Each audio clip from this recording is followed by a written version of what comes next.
¿Qué nos pasa este año en Sevilla, en tu Sevilla? Isabel Morillo, muy buenos días. Pasa de todo, muy buenos días. Qué bien has dicho pescadito. Hombre. Y qué bien has dicho alumbrado.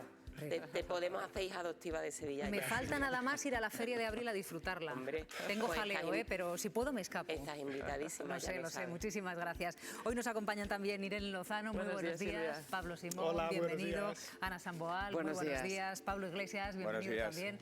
Bueno, quedan solo 48 horas para el fin de la tregua y la tensión se está disparando. Estados Unidos ataca y captura un barco iraní en el Golfo de Omán.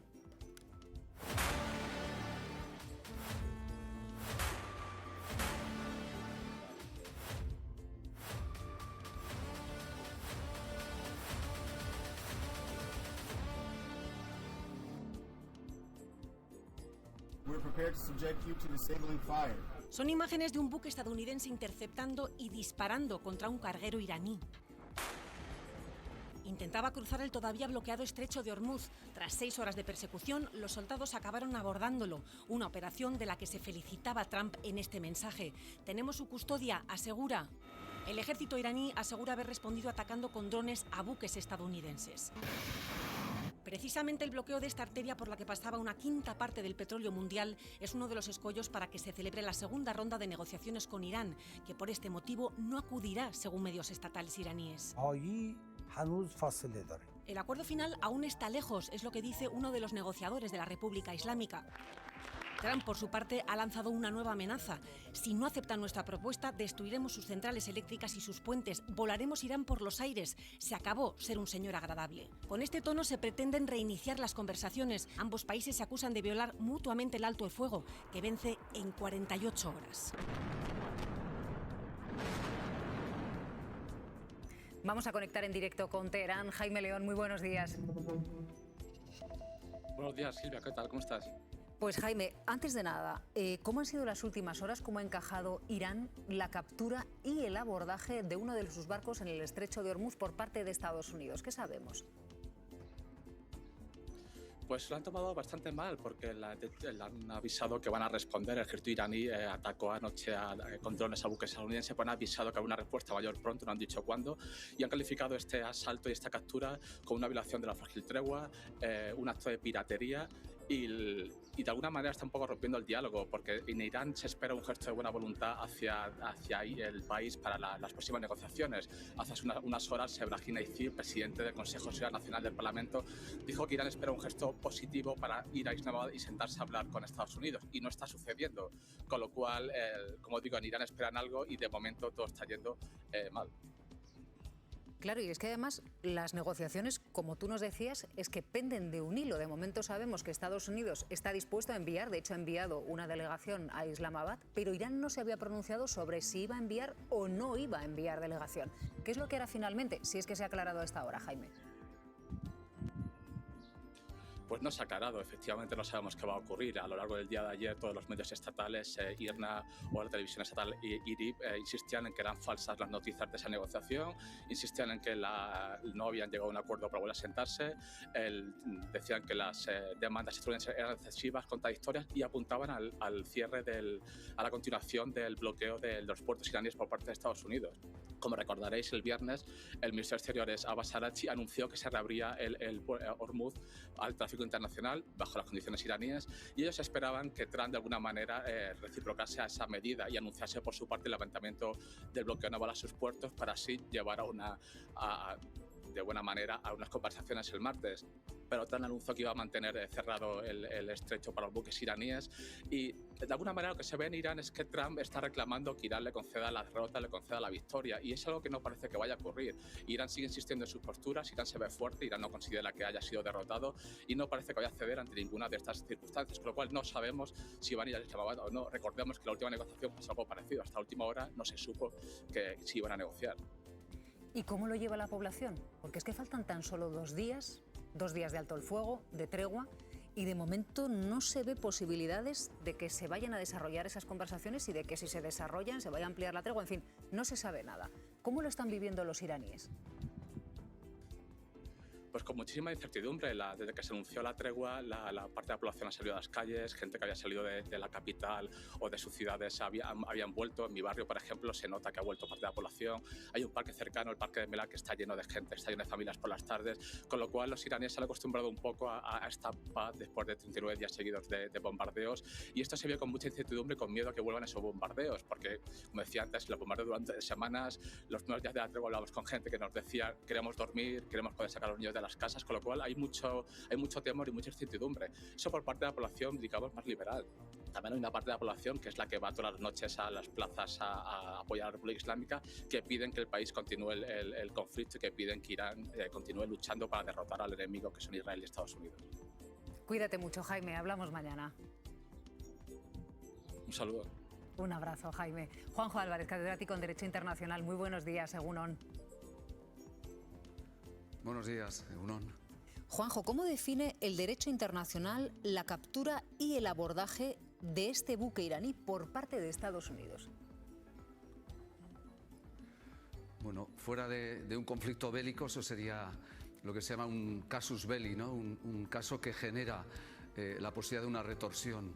Si ese buque no está amenazando la soberanía de un tercer Estado, no hay posibilidad de incautar o de dirigirse contra él o de atacar con respecto a él, ¿no?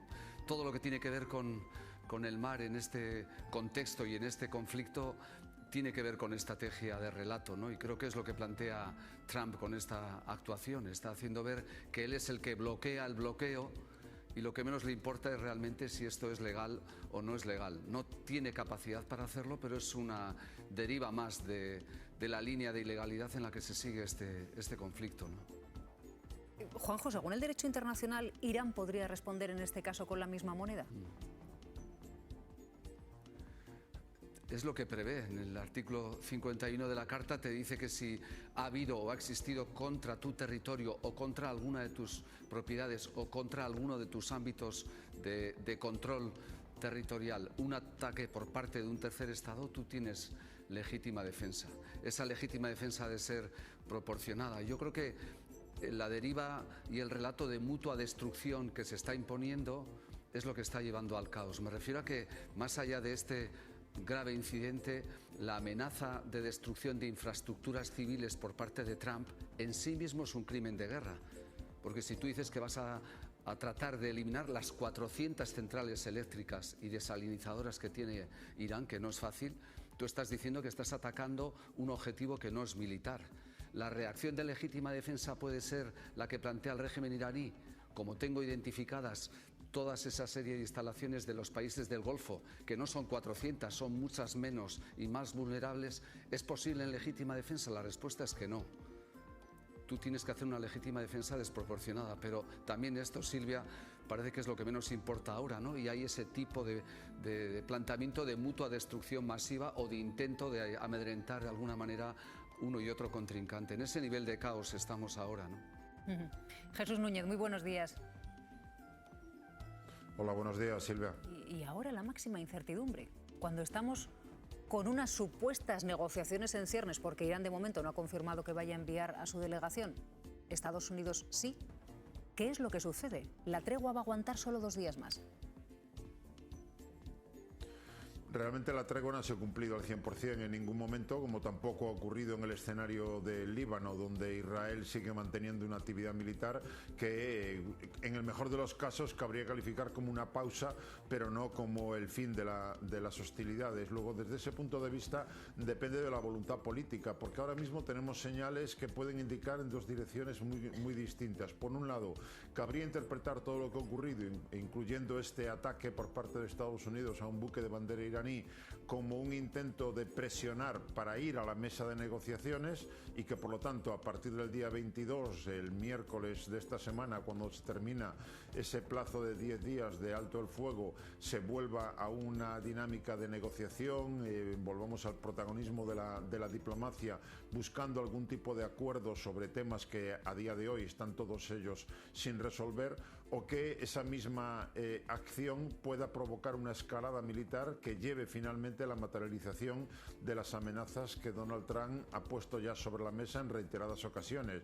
Recordemos que veníamos ya de la desaparición de una civilización, lo cual incluso apuntaba, aunque nos pueda parecer aberrante, al uso de armas nucleares tácticas por parte de Estados Unidos para intentar la claudicación, la rendición completa de Irán, pero también por su parte Irán sigue manteniendo capacidad y voluntad para actuar utilizando sus misiles, sus drones, sus lanchas de ataque rápido dentro del Golfo, y eso también le permite mantener el control del estrecho de Hormuz. Por lo tanto, todavía queda por ver lo que pueden dar de sí estas próximas 48 horas antes de que, como digo, todo eso pueda desembocar en una escalada. De momento las señales son más bien negativas, pero ya digo, en otras ocasiones nos hemos visto en dinámicas parecidas que al final son las que han llevado a una mesa de negociaciones. Dirán ustedes, uy, a Donald Trump le convendrá hacer esto porque está aumentando su apoyo. Pues nada más lejos de la realidad, ¿no, Totalmente, Pablo? de hecho está en su nivel más bajo. Sabemos que en todas las elecciones que se están produciendo ahora, en la cual hay reemplazo en Cámara de Representantes o Senados a nivel de los estados, está ganando la oposición demócrata, y es importante recordar que da igual que el demócrata sea centrista, de izquierdas o de derechas, da exactamente lo mismo. Se está votando en contra de Donald Trump y es evidente que en su movimiento hay una división muy fuerte entre dos sectores.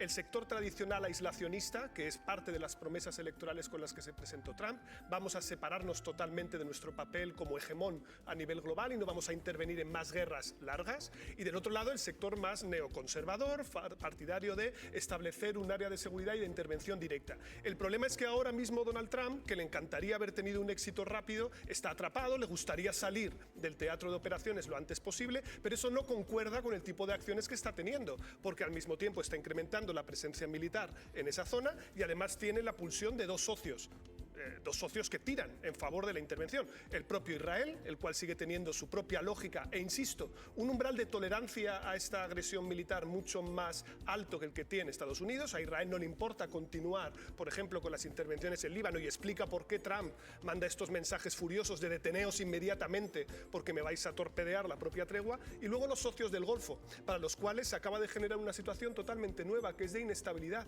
Es decir, no olvidemos que muchos de estos países eran nodos comerciales fundamentales, pero también atraían sector servicios, simplemente porque estaban en un paraguas en el que la amenaza de Irán estaba latente, pero no era explícita. Ahora, ¿quién va a invertir en estos países, por ejemplo, sabiendo que de la noche a la mañana puede otra vez recrudecerse el conflicto? Por lo tanto, aquí hay una tensión ahora mismo de la que el propio Donald Trump, yo tengo la impresión, no sabe muy bien cómo zafarse. Es que da la sensación de que esto ya es una cuestión de comunicación política, ¿no? Es decir, Estados Unidos, Donald Trump necesita vender una victoria e Irán no se lo va a permitir. Obviamente, claro, porque vamos a ver, aquí hay una cuestión material muy fácil de comprender. Irán necesita garantías de seguridad. Es decir, Irán necesita saber que no se van a reemprender los ataques otra vez de la noche a la mañana dentro de 2 semanas o dentro de 3. Y al mismo tiempo se ha constatado un hecho para mí fundamental, que es que hoy Irán es fundamental en términos de seguridad energética a nivel global. Y eso no lo teníamos claro antes, pero ahora sí que lo sabemos. Está mejor protegido ahora mismo Irán bloqueando el estrecho de Hormuz que enriqueciendo uranio, simplemente porque sabe que puede incrementar los costes de cualquier intervención. Eso es lo que pide Irán de su lado, y con eso podría darse por satisfecho. Pero ¿cuál sería el éxito que ha conseguido exactamente los Estados Unidos? ¿Cuál sería el éxito en términos estratégicos? Militares es indudable, ¿vale? Militares, claramente hay una relación asimétrica de poder. En términos estratégicos, ¿cuál ha sido la ventaja? Fíjate cómo el propio Donald Trump tiene que retorcer hasta la idea de que ha reemplazado el régimen. Dice, no, ya ha cambiado el régimen, como hemos descabezado y hemos colocado a otros líderes. Bueno, el régimen de los ayatolás continúa. Hemos evitado el enriquecimiento de uranio. Bueno, pero si estaba el acuerdo de Obama en vigor que tú mismo derogaste y era un elemento que podía introducir controles a esa dinámica, ¿cuál es exactamente la explicación más allá de minarlo como potencia regional y generar más inestabilidad en toda la zona? Por eso yo creo que es evidente que ha habido un error de cálculo, es evidente que ha estado mal asesorado y es evidente que ahora mismo esto le va a pasar factura en términos de política interna. La comunicación, yo creo que esto es importante recordarlo porque ahora estamos todos con la comunicación. La comunicación tiene algunos límites tangibles, ¿vale? Y ese límite tangible es el precio del petróleo, por ejemplo. Es decir, los americanos van a comprar y todo está más caro. Y ahí no hay arreglo de comunicación que uno pueda solventarlo, y eso fue lo que se llevó por delante en su momento la presidencia de Biden y la posibilidad de que Kamala Harris fuera presidente, y esto es lo que probablemente a él le haga mucho daño en las elecciones de medio mandato. ¿Cómo lo ves tú, Irene? Pues yo creo que Trump, coincido con lo que señala Pablo, además añadiría, él tiene una fecha muy acuciante, que es que cuando se cumplan 2 meses desde que empezó la guerra, que fue el 28 de febrero, que empezaron los ataques a Irán, tiene que rendir cuentas ante el Congreso de los Estados Unidos y el Congreso de los Estados Unidos tiene que pronunciarse. Eso va a ser un momento políticamente muy crítico para Trump.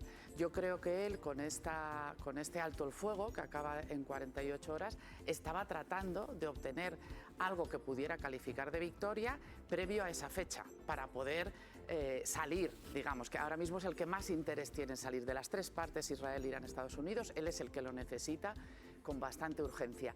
¿Qué es lo que pasa? Que hemos llegado a un punto en el que no está muy claro qué puede él presentar como una victoria, porque, por ejemplo, el que Irán renuncie a su programa nuclear, pero eso ya estaba en el acuerdo de 2015 de Obama, que él rechazó en su primera legislatura y que ahora ha terminado de dinamitar.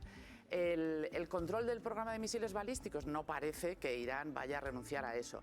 Y efectivamente Irán ha descubierto, bueno, no ha descubierto, lo había utilizado muchas veces a lo largo de las últimas décadas, pero digamos que en este contexto internacional la palanca de abrir o cerrar el estrecho de Hormuz se vuelve su gran palanca de poder, porque así como Israel no le preocupa nada más que reequilibrar las fuerzas en Oriente Próximo, y por eso está bombardeando a Hezbollah, que en el fondo es atacar a Irán y es mermar el poder de Irán, a Estados Unidos tiene una responsabilidad como potencia global. Si la intervención de Estados Unidos en Irán provoca, como está ocurriendo, escasez de combustible, alza de precios del combustible, su responsabilidad como potencia global es enorme. Entonces, yo creo que estamos asistiendo a lo que sucede cuando dejas de respetar el derecho internacional y actúas solo por la fuerza, que es lo que Estados Unidos ha empezado a hacer, pues te responde un régimen de los ayatolás igual que desprecia por igual el derecho internacional y entras en una espiral que cada vez va peor.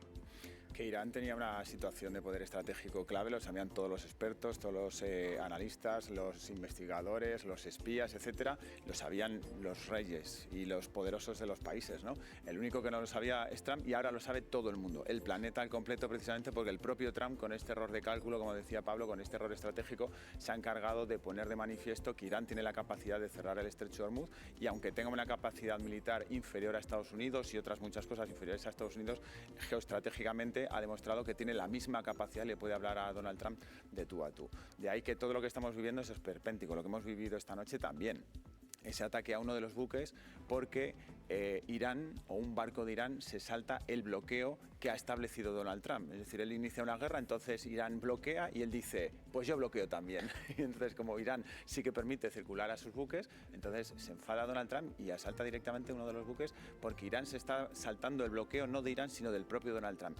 Es absolutamente surrealista y ya la frase de se acabó ser un señor agradable es la guinda de esa tarta porque Trump nunca ha sido agradable. Y hay una cosa que me parecía muy interesante que le preguntabas a Pablo, que es ese índice de popularidad que tiene Donald Trump decreciente en Estados Unidos. A mí me gustaría dar un dato.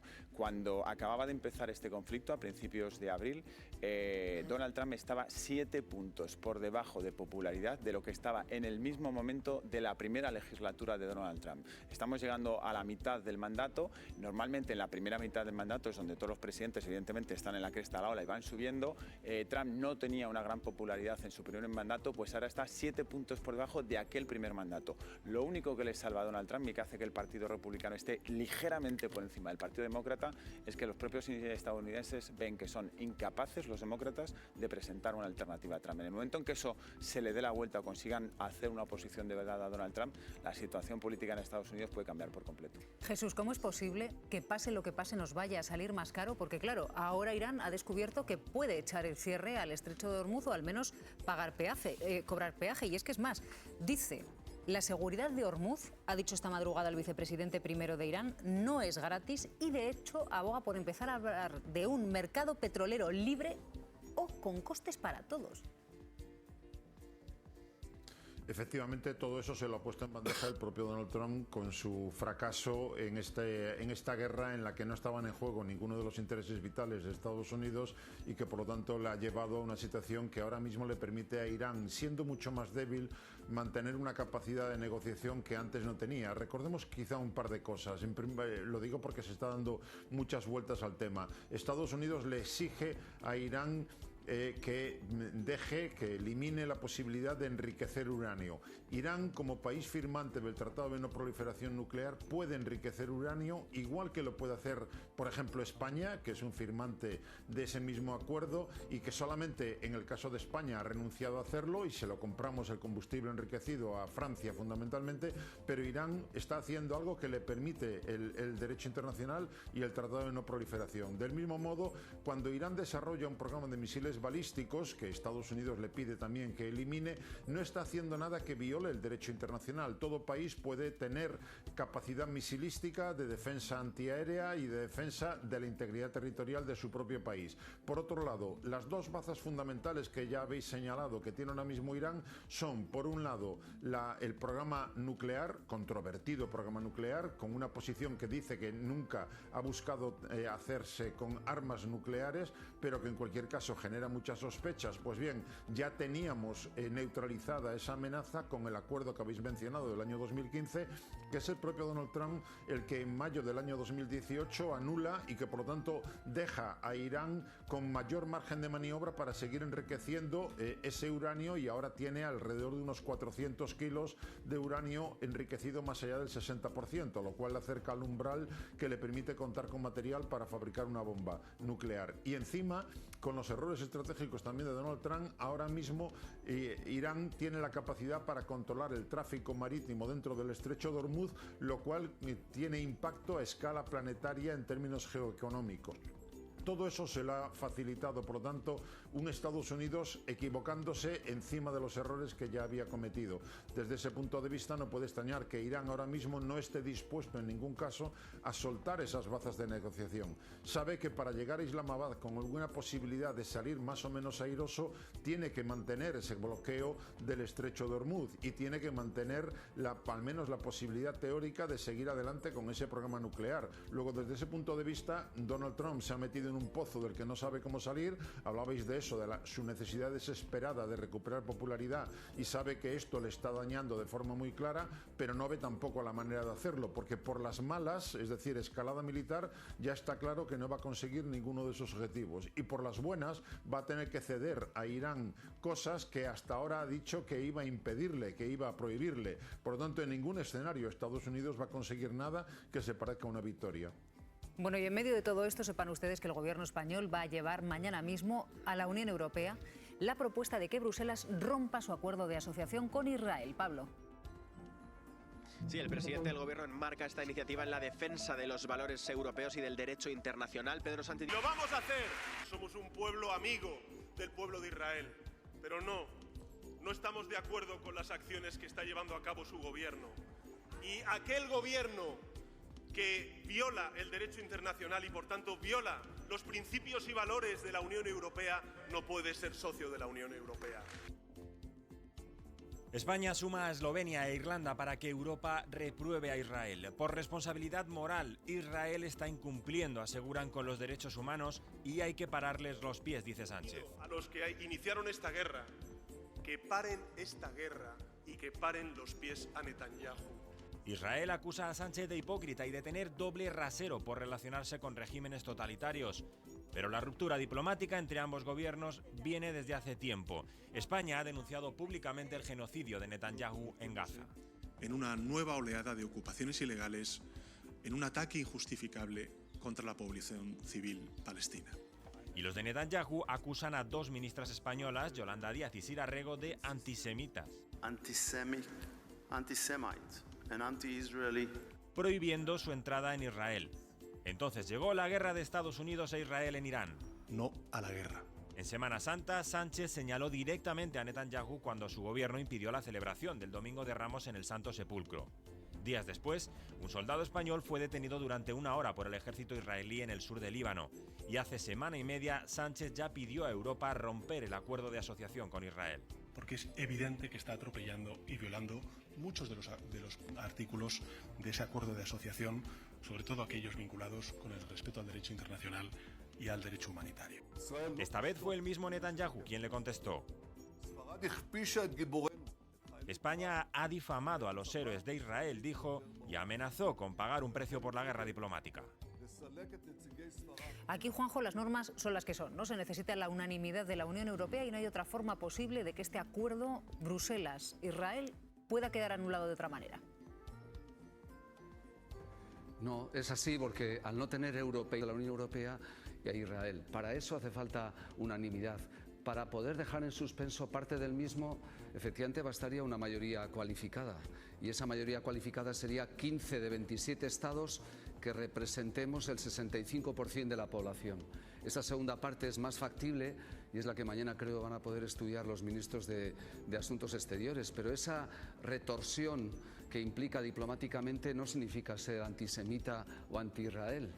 Significa, por ejemplo, no tener diferente vara de medir. ¿Por qué hemos impuesto sanciones a Rusia? Porque ha incumplido el derecho internacional. Tampoco hay un mandato de Naciones Unidas de imponer una sanción a Rusia y la Unión Europea lo hizo. En coherencia con ese planteamiento, no por ser antisemita ni anti-israelí, el artículo 2 del convenio señala que el mismo se sustenta en el respeto de los derechos fundamentales por ambas partes. Y por último, Silvia, yo creo que hay un dato importante, que es que si efectivamente ese convenio quedara en suspenso total o parcialmente, empresas españolas que trabajan o prestan servicios allí o tienen actividades allí, pues podrían tener un argumento para retirarse sin sanciones económicas también. Hay una parte política, diplomática y una parte estrictamente comercial internacional muy relevante, ¿no? Jesús, ¿qué implica este acuerdo? ¿Qué beneficio implica para Israel?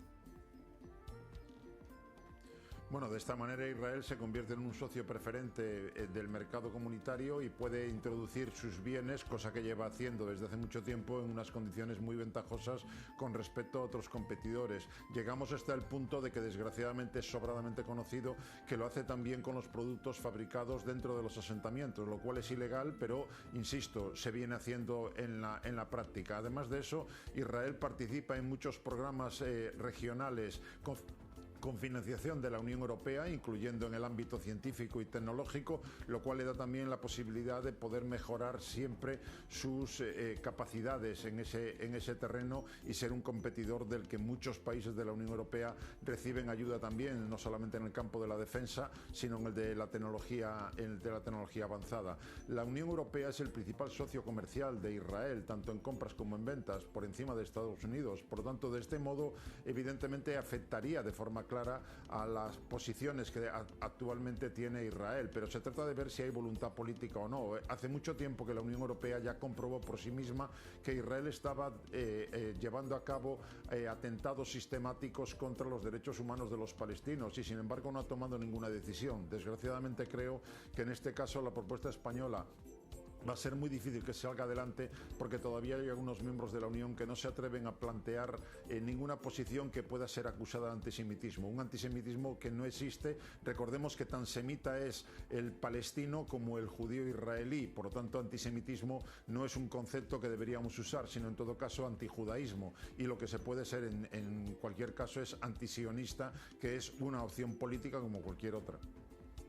¿Cómo lo ves tú, Isabel? Decía Jesús que es verdad que esta petición que lanzó ayer Pedro Sánchez en un mitin en Huelva, en Gibraleón, tiene pocas posibilidades de que salga adelante dentro de la Unión Europea ahora mismo. El Gobierno y el Partido Socialista tienen este cálculo hecho, sabe que es difícil que esa propuesta de ruptura total con Israel se materialice de una forma automática, pero ellos están convencidos de que Pedro Sánchez tiene un papel de referente internacional, que el gobierno español es como el único gobierno progresista casi que queda en Europa y toman esa bandera también con un cálculo político interno. A ellos todo esto les refuerza y les da oxígeno en un momento en el que la política doméstica pues le da muchos sinsabores. Ahí está el juicio de Ábalos y ahí están las encuestas de la campaña andaluza. Venía Pedro Sánchez eufórico de una cumbre internacional en Barcelona y es verdad que todo esto levanta el estado de ánimo en la fila socialista y que al final pues el papel internacional que está jugando Pedro Sánchez con medidas audaces que se desmarcan del resto, como la que tomó cuando prohibió el uso de las bases a Estados Unidos, que a veces son mucho más retóricas que prácticas, pues es una estrategia política que en clave interna les sale muy bien y que además están convencidos de que es de sentido común. Creo que hoy en día nadie tiene estima por el papel de Netanyahu, por muy prosemita que se sea. O sea, es absurdo esto de que España es un país antisemita. Yo creo que eso ya está absolutamente superado, porque Netanyahu se ha revelado como un líder sanguinario, violento y muy cruel, ¿no? Coincido contigo que la única clave para entender esas declaraciones del presidente son de política interna. Primero porque las hace en un mitin, no en el Congreso de los Diputados, ni en un discurso internacional, ni siquiera que se mantenga en el tiempo. La caída que propiciaron los casos de corrupción en el Partido Socialista, que ahora están empezando a juzgarse algunos en el Tribunal Supremo. Si hubiera estado interesado realmente en buscar una nueva posición de la Unión Europea, a lo mejor este fin de semana hubiera estado en París, donde se reunían los líderes europeos para hablar de la situación en Oriente Medio. Y si hubiera estado realmente interesado en los derechos humanos, pues a lo mejor también podría haber pedido protección y cuidado de los derechos humanos cuando ha estado visitando China los últimos días, en el Tíbet o en Hong Kong o en la misma China. A ver si la clave, Juanjo, va a ser el tema de la ciberseguridad y cómo la controla Israel. Es un elemento clave. Es silente porque casi nadie habla de ello, pero desde entidades bancarias a empresas de altísimo nivel confían la ciberseguridad a Israel y a empresas israelíes. Y ese es un tema estratégico y hay mucha gente que dice sí, estoy en contra de Netanyahu, pero esta dimensión que no me la toquen, ¿no? Y es un tema pragmático, concreto, real, no ideológico, que está detrás. La dependencia que existe respecto a Israel, no solo en España, en muchos lugares del mundo y en Europa, es un elemento que preocupa en los consejos de administración de muchas empresas que saben que pueden quedar desprotegidos de un sector tan estratégico en ese caso, ¿no? Es lo que ocurre cuando al final tienes una dependencia, en este caso tecnológica o de control o de apoyo de todo lo que tiene que ver con Israel. Pero ese es un factor que sin duda está encima de la mesa.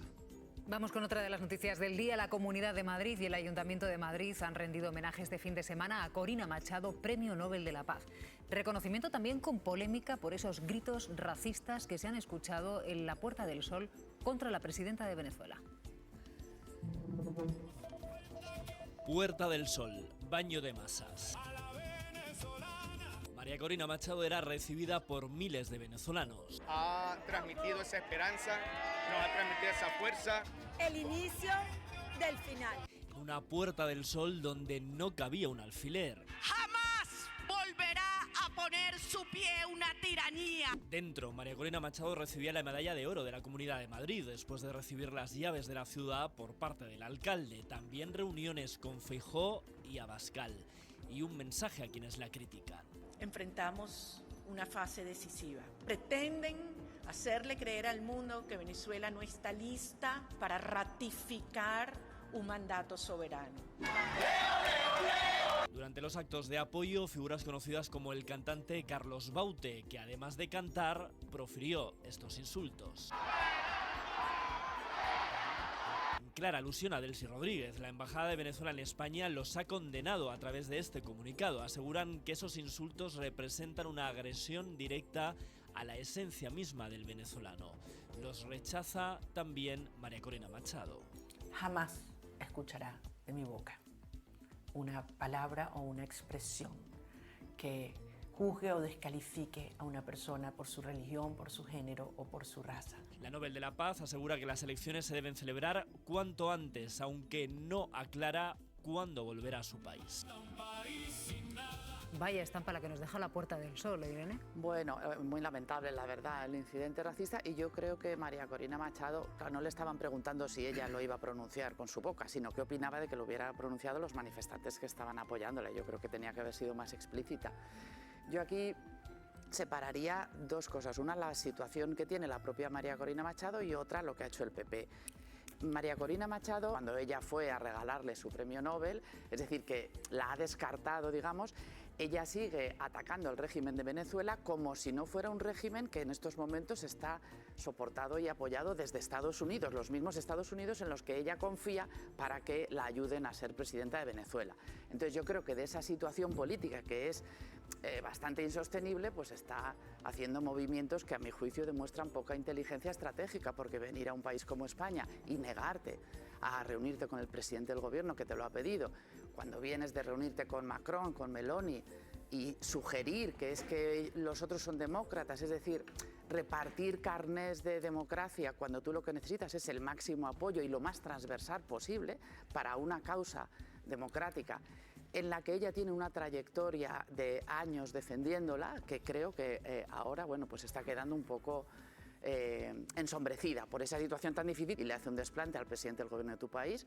Creo que la postura razonable no es celebrar ese desplante, sino criticarlo e incluso reconducir a ese líder político con el que se ha quedado claro que tienen mucha cercanía para que cambie esa posición, porque eso es un desplante a todo el país, no solo a Pedro Sánchez.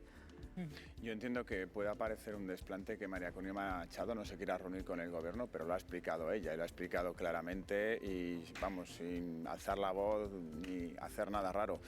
No se reúne con el gobierno porque ella ha explicado claramente que este gobierno que tenemos en España es socio y es partidario de lo que ha pasado en Venezuela y del gobierno que está en Venezuela. Entonces a ella eso le impide como líder opositora el más responsable es Trump y le regaló su premio Nobel. O sea, bueno, lo ha intentado explicar. Eso es los últimos meses, no. pero el gobierno de España ha amparado y tiene manifestaciones de algunos ministros en los últimos años a favor del régimen en Venezuela. Entonces nosotros precisamente no hemos sido los que hemos levantado la voz contra la tiranía que hay en Venezuela. La hemos levantado más cuando Donald Trump ha intervenido en Venezuela que cuando durante años, por ejemplo el último año, María Corina Machado ha tenido que estar encerrada, no se sabe dónde, porque como ganó las elecciones Edmundo González y directamente Nicolás Maduro dijo que él había ganado las elecciones y robó las elecciones a la democracia de Venezuela, ella se tuvo que encerrar, porque directamente dieron una orden de detención y captura a María Corina Machado. Ahí no hemos levantado la voz. Pablo, España no ha reconocido ese resultado. Bueno, no hemos reconocido el resultado y tampoco hemos dicho que había ganado las elecciones Edmundo González, que era lo que estaba esperando todo el mundo como referente iberoamericano. Veníamos de haber cometido el error de reconocer a Guaidó como presidente y haber liderado incluso que en Europa otros países lo hicieran, y eso demostró ser, pues eso, un error, porque una vez que has reconocido al presidente que no es, ¿qué es lo siguiente que pasa? Un segundito, que vamos a acercarnos al centro de Madrid, donde está llegando al acto que tiene previsto esta mañana Elena, María Corina Machado, ¿no? Sí, eso es, acaba de bajarse de un furgón, como hizo el viernes cuando llegó a la sede de Génova. María Corina Machado, la líder opositora venezolana, que saluda a los organizadores de este evento, de un desayuno informativo que va a ser, en el que va a ser presentada por el expresidente socialista, por Felipe González, quien le ha apoyado de forma constante e histórica en los últimos años. ¿Por qué no ha querido reunirse? Estamos viendo que no quiere contestar ahora mismo las preguntas. Va a tener preguntas dentro de ese desayuno informativo que, como decimos, va a ser presentada por Felipe González. Una imagen, un apoyo que va a contrastar con su rechazo, el rechazo de la Premio Nobel de la Paz a reunirse con ningún miembro del gobierno en esta visita a España, en la que ha estado ya 3 días. Este es su 4.º día con la visita, con este desayuno informativo, y después su visita al Senado, donde va a ser recibida. Concluirá su gira a España y también su gira europea. Y en este desayuno informativo va a acudir el líder del PP, Alberto Núñez Feijóo, y gran parte también de líderes populares, entre ellos el alcalde de Madrid, que ya le ha ha condecorado a la líder opositora venezolana con la llave de oro de la ciudad. También lo hizo Ayuso con la medalla de oro de la Comunidad de Madrid. Un fin de semana en el que María Corina Machado ha sido agasajada por el Partido Popular con esas condecoraciones y ha sido recibida con honores y con ovaciones en la sede del PP en Génova 13. Bueno, yo creo que hay que abrir un poco el angular cuando hablamos de cómo ha tratado este gobierno a los venezolanos, por una razón. Ahora mismo hay 700.000 venezolanos más o menos, según datos del INE, y hasta el año 2026 han podido acceder al estatuto de refugiado por una vía mucho más rápida que otras personas que venían de América Latina y de otras zonas. Por lo tanto, este gobierno podemos cuestionar desde una perspectiva política, cuál ha sido la retórica, etcétera, ha cuidado mucho a la diáspora venezolana y le ha dado garantías y carta de naturaleza que, por cierto, permitirá que en las próximas elecciones 250.000 venezolanos puedan votar, lo cual, por cierto, para estos momentos en los que tenemos todos estos bulos por ahí hablando sobre regularización para alterar elecciones, me parece a mí que la diáspora venezolana no es precisamente de izquierdas en su voto, sino más bien todo lo contrario, ¿vale? Por lo tanto, yo creo que hay que mirar cómo se ha tratado a esas personas y luego discutir el plano político. Y yo desde el plano político sí puedo entender que María Corina Machado prefiera no hacerse la foto, por una doble razón. Primero, porque ella ha decidido que quiere priorizar las relaciones con Donald Trump al coste que sea y sabe que ahora echarse una foto con Pedro Sánchez, que está planteando un frente contrario a Donald Trump, pues no es conveniente. Otra cosa es que eso vaya a dar algún resultado, porque ya hemos visto que a Donald Trump no le preocupa la democracia, sino controlar Venezuela y sus recursos naturales a través de un estado satélite, o en este caso de una presidencia títere. Y luego, en otra vez, desde la perspectiva electoral, como antes decía, más o menos las encuestas señalan que hay en torno a un 20% más de venezolanos, digamos 4 de cada 5 venezolanos votan a la derecha antes que a la izquierda. Por lo tanto, también tiene sentido que ella prefiera priorizar esas fotos. Que luego, desde una perspectiva diplomática, yo creo que es mala idea. Yo creo que podrías haber buscado una reunión de segundo nivel. Es decir, tú podrías, en vez de haberte reunido con el presidente del gobierno, lo haces con el ministro de Exteriores, le restas importancia en términos diplomáticos, pero mantienes, yo creo, una cierta cordialidad en las relaciones, aunque tú no quieras esa foto que sabes que luego puede ser contraproducente. Pero lo digo desde la perspectiva de también el reconocimiento que hay que hacer a la solidaridad de nuestro gobierno y también la solidaridad de todos los españoles, ¿vale? Que no hemos tenido ningún tipo de problema en este proceso de integración, entendiendo la dificultad que tiene efectivamente la diáspora venezolana, porque la gente con menos recursos, por desgracia, ha tenido que ir a donde van los refugiados, que son a los países limítrofes, ¿vale? Colombia o, por ejemplo, Chile, Argentina. A ver, un segundito, Pablo, ahora te doy paso. Es que, Jesús, vamos a detenernos en un pequeño detalle, ¿no? Porque a veces pasan las cosas de forma tan acelerada que las olvidamos. El Premio Nobel de la Paz. La gente se juega la vida y no todos lo reciben, lógicamente. Es un honor recibir el Premio Nobel de la Paz. Todavía tiene que estar flipando la Academia Sueca de que, no, discúlpenme la expresión, de que María Corina Machado se reuniese con Donald Trump, oigan, y se lo regalase. Que la estatuilla sigue estando ahí en la Casa Blanca, Jesús. Yo creo que la cuestión es previa. Cabe preguntarse todavía cuáles son los méritos de esta opositora venezolana para hacerse con el Nobel de la Paz. Lo digo porque podemos valorar muy positivamente su lucha contra un régimen dictatorial como el de Maduro, el régimen venezolano. Podemos pensar que ha puesto en juego su propia vida para defender la causa democrática, pero eso no es el Nobel de la Paz, porque una dirigente política que pedía explícitamente la intervención militar de Estados Unidos contra su propio país, que no ha denunciado en absoluto nada de lo que Estados Unidos lleva haciendo con las ejecuciones extrajudiciales realizadas en las zonas del Caribe, destruyendo supuestas narcolanchas y asesinando, por lo tanto, a un número indeterminado de personas, no parece encajar mucho con esa imagen. Si a eso se le añade efectivamente el acto absolutamente deplorable de aparecer sumisamente en la Casa Blanca queriendo entregar un premio Nobel de la Paz a Donald Trump para intentar colocarlo de su lado, y lo que recibe al mismo tiempo es un desplante tan explícito por parte del inquilino de la Casa Blanca, pues evidentemente la situación en la que queda es muy poco presentable, y eso no ha cambiado su orientación. Por lo tanto, sigo pensando que ahora mismo lo que está haciendo en esta gira y específicamente en España es un error político por su parte al rechazar ese contacto, que entiendo, y Pablo lo ha explicado perfectamente, las razones que pueden haberla llevado a evitar esas fotos, pero en cualquier caso pierde ella y pierden los venezolanos en la medida en la que eso pueda provocar alguna reacción en el futuro si ella llega, habrá que verlo, a la presidencia de ese país. Porque ahora mismo, Juanjo, nosotros no sabemos exactamente, una vez que Donald Trump quita del poder a Maduro, no sabemos cómo se lo deja a Delcy Rodríguez. Bueno, sabemos porque quiso, ¿no? Y ahora mismo no sabemos cuál es la relación. ¿Es Estados Unidos quien está cerrando los contratos con las petroleras a través del gobierno venezolano? ¿En qué situación está ahora mismo Venezuela, Juanjo? Sí, yo creo que jurídicamente es lo más parecido a un protectorado postcolonial.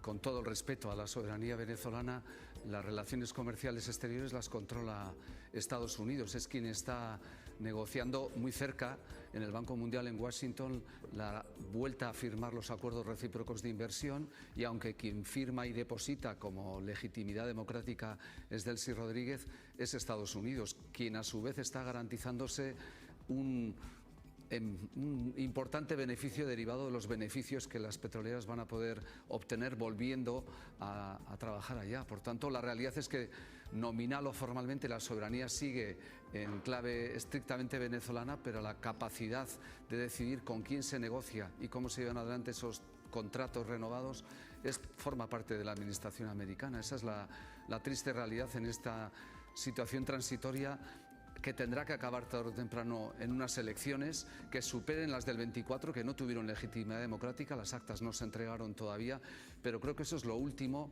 subsidiario que preocupa y que interesa a la administración americana, ¿no? Es que ricasco, Juanjo.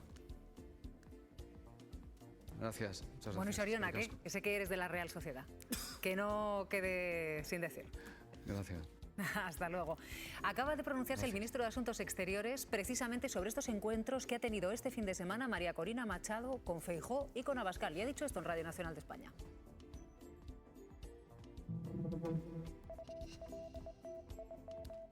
Ella ha escogido actuar como una líder ideológica. A ver, un segundito. Ahí está. Ha decidido reunirse solo con una parte del espectro político español, con la extrema derecha española, en vez de como una representante pues de lo que ella entiendo que se quiere presentar, que es del pueblo venezolano. No se puede solicitar ayuda y luego venir a, desde luego, desmerecer a las instituciones españolas. Bueno, por si no han escuchado el comienzo de las declaraciones del ministro de Asuntos Exteriores, decía Álvarez que María Corina Machado ha actuado como una líder ideológica, Isabel.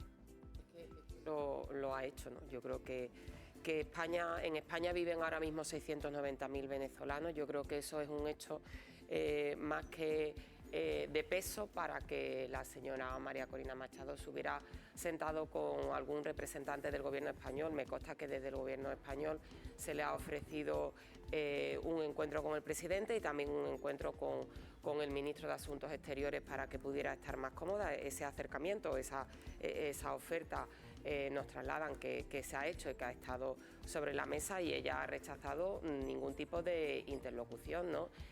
A mí me parece que es incomprensible, porque el hecho de que tú saludes o acudas a tener una cortesía con el gobierno de un país que acoge a 690.000 de tus compatriotas, la mayoría, además de tu propia sensibilidad política, expatriados, represaliados y pasándolo mal, yo creo que es motivo suficiente, más allá de que te guste más o menos el gobierno de Pedro Sánchez. No tienes que comulgar ideológicamente con un gobierno porque lo saludes o le muestres tu respeto, ¿no? Es un gobierno legítimo. Es que cuando tú rechazas sentarte con ese gobierno, parece que estás diciendo que el gobierno es ilegítimo. De hecho, esas declaraciones previas de yo me he sentado con Macron o con Meloni porque son gobiernos democráticos, hombre, me parece que España es una democracia con calidad contrastada, ¿no? Eso sobra, la verdad.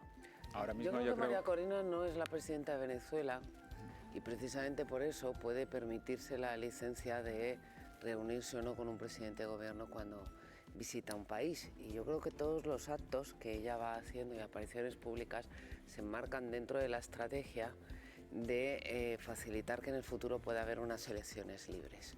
Es verdad cuya labor es extremadamente cuestionable y muy cuestionada por esa diáspora y por esa oposición en Venezuela. O sea, ¿en qué sentido?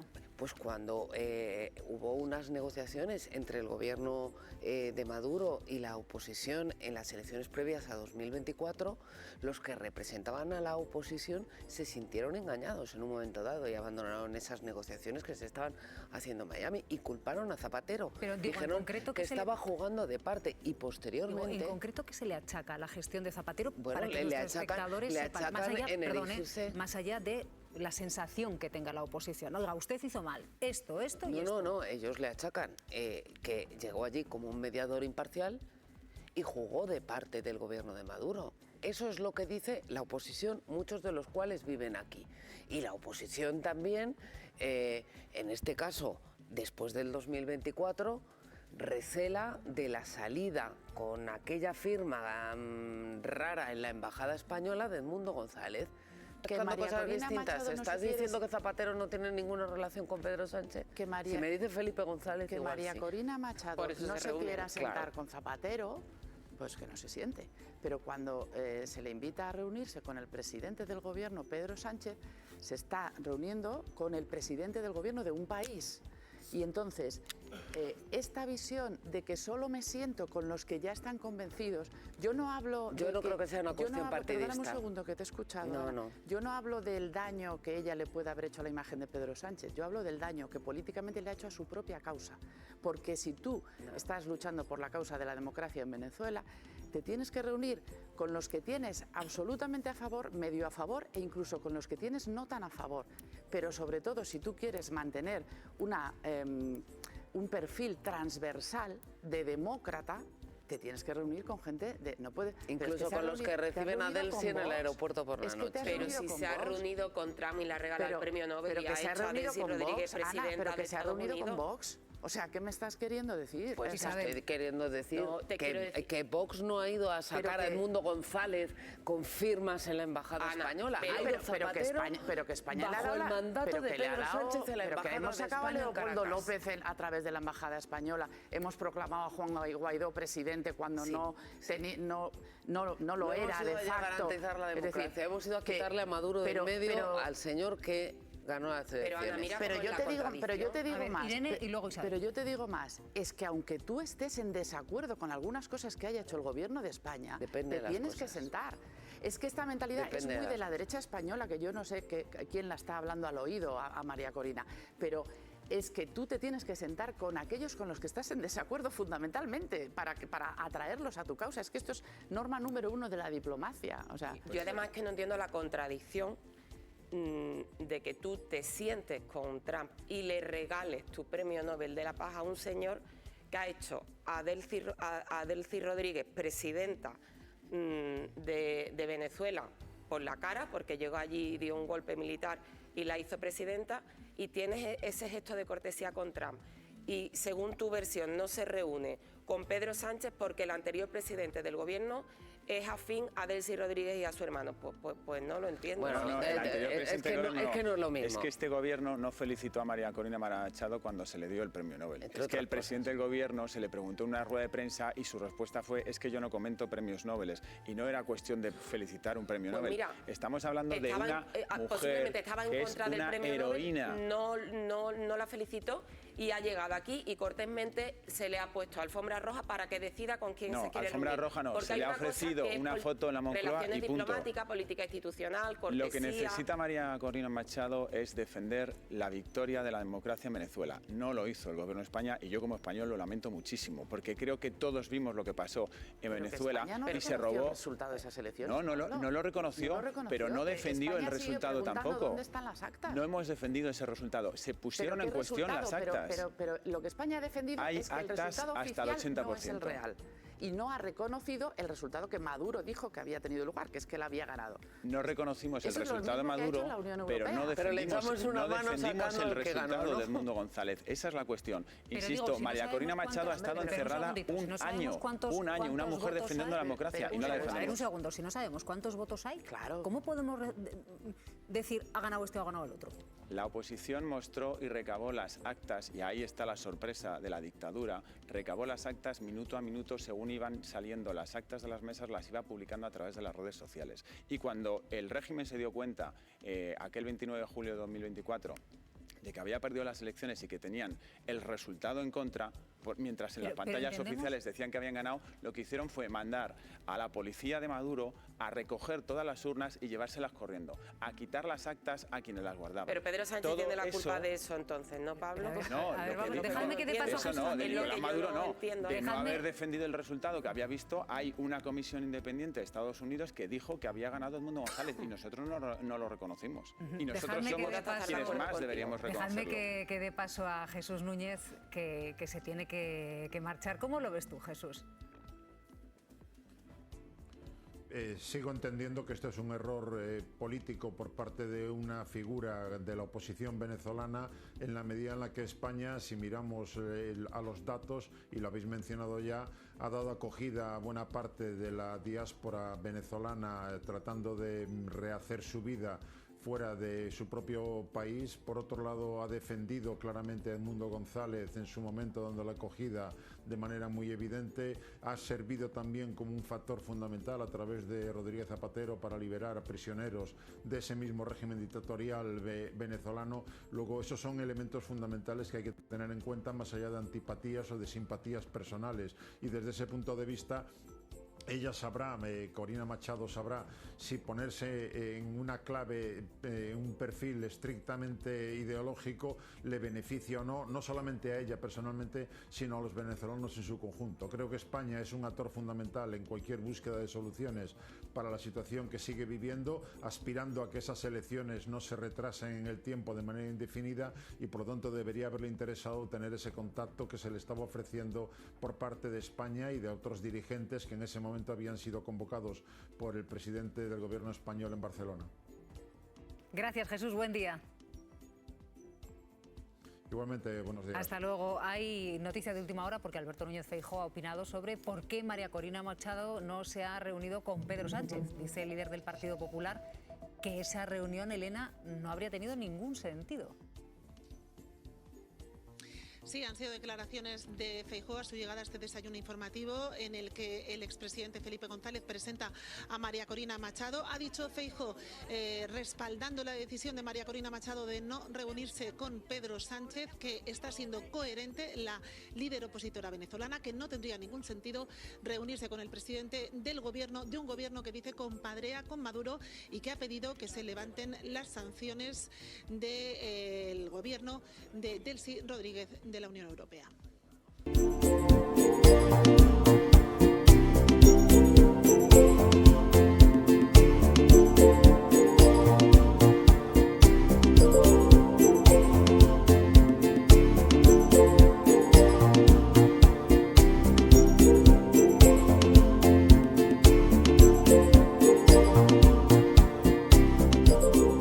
Vamos a meternos en el acto que se está celebrando dentro de ese hotel madrileño. Acaba de comenzar. Felipe González, expresidente del Gobierno, presenta a María Corina Machado.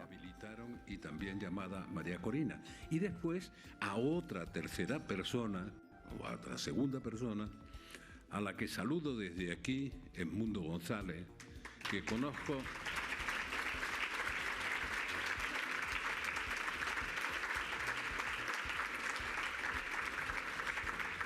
Aquí mismo lo presenté, que conozco desde el año 1975. Bueno, acaba de comenzar ese acto en un hotel del centro de Madrid en el que el expresidente Felipe González presenta a María Corina Machado, un acto al que, entre otros, va a está asistiendo ya allí el líder de la oposición, Alberto Núñez Feijóo. Isabel.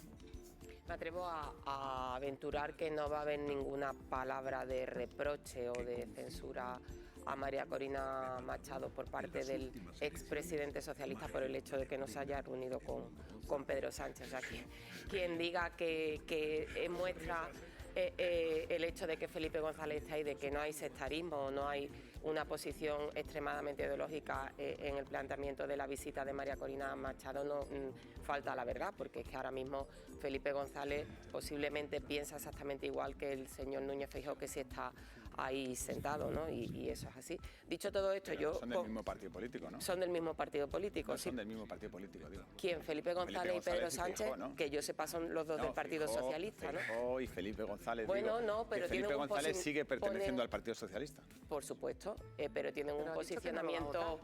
No he dicho que Felipe González no pertenezca al Partido Socialista, he dicho que posiblemente Felipe González no va a censurar que no haya habido una reunión con el gobierno español porque él piensa lo mismo que acaba de expresar públicamente Feijóo, que está ahí sentado. Eso no significa que no pertenezca al Partido Socialista.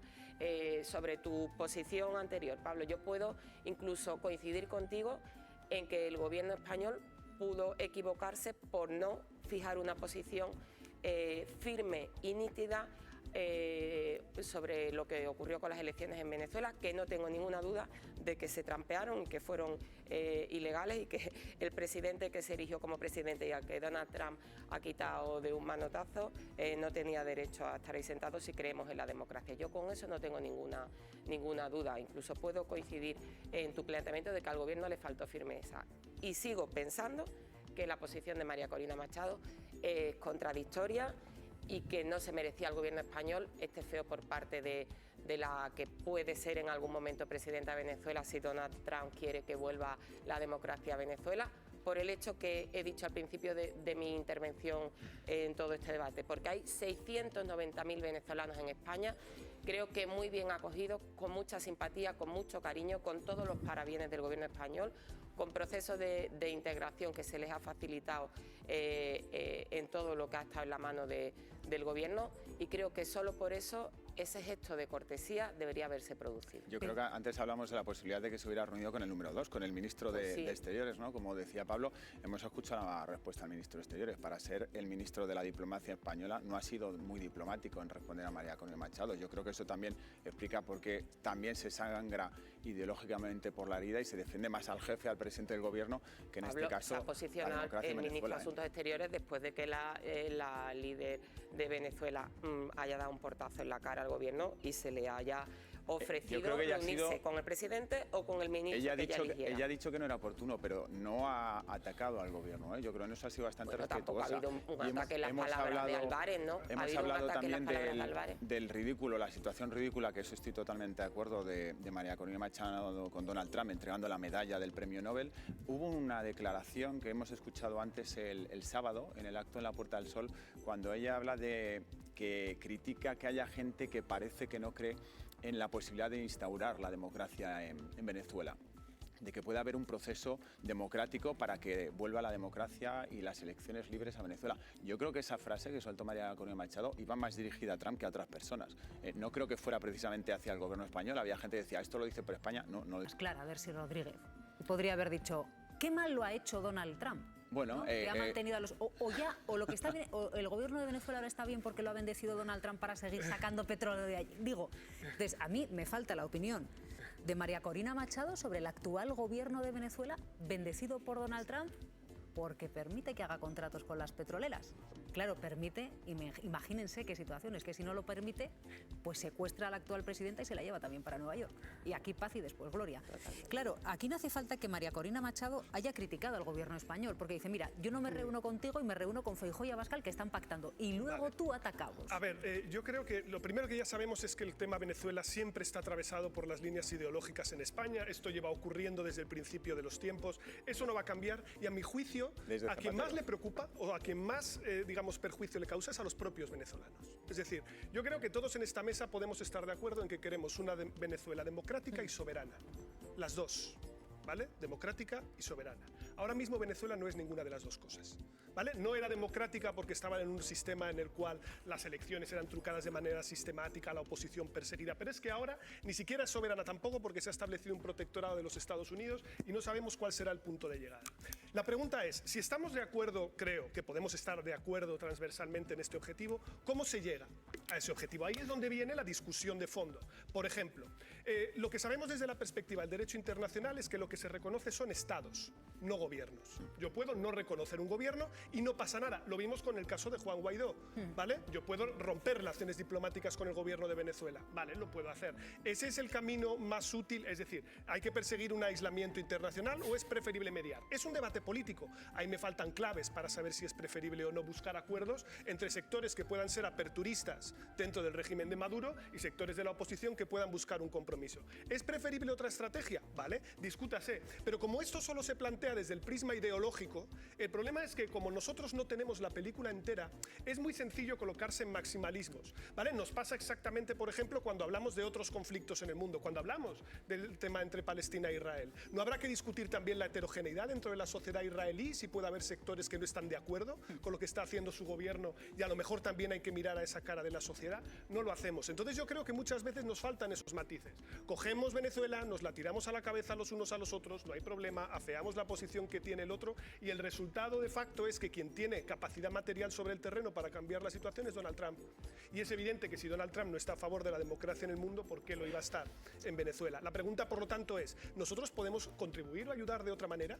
Esa debería ser la pregunta. Más allá de los líderes concretos, ¿hay algo más que podamos hacer? Eso para mí creo que es la pregunta central y tal vez parte de lo que permitiría dejar de discutir del quién y pasar a discutir del qué. Porque discutir del quién se nos da muy bien, de qué dice cada cual, pero nunca hablamos de las cuestiones de fondo y de lo que podemos hacer mejor. Hasta ahora hemos acogido a muchos venezolanos, yo creo que eso es una buena vía, a lo mejor podemos hacer otras cosas mejores, no lo sé. Es que lo estamos viendo desde nuestra óptica. Está claro que al gobierno español le ha molestado que María Corina no quisiera hacerse una foto con Pedro Sánchez. Miremoslo desde la óptica de ella. Ella lo que quiere es, y lo que ha dicho desde el primer momento, son unas elecciones libres en las que Estados Unidos sea el garante de que esas elecciones sean libres y seguras para todos. ¿Qué va a venir? ¿A España a hacerse una foto con un Pedro Sánchez que ha traído a Delsi aquí, que la han reunido en Barajas, que sabemos que estaban preparando que estuviera unos días aquí en un chalet en El Viso?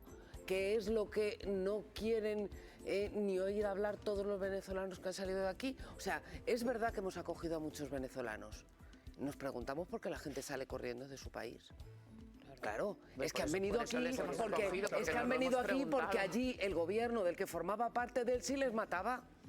Ya, pero que han venido aquí por eso, y sí, les hemos acogido, pero también hemos recibido a Delsi en el aeropuerto. Pero Ana, la gran contradicción, muy breve, la gran contradicción es que el gobierno del que formaba parte de Delsi les ha expulsado y por eso les hemos... No les ha expulsado, han salido corriendo para que no les mataran. Vale, todo para ti la peseta. Pero nosotros les hemos dado acceso preferente a la condición, al estatuto de refugiado. Yo quiero decir una cosa sobre lo que España puede hacer.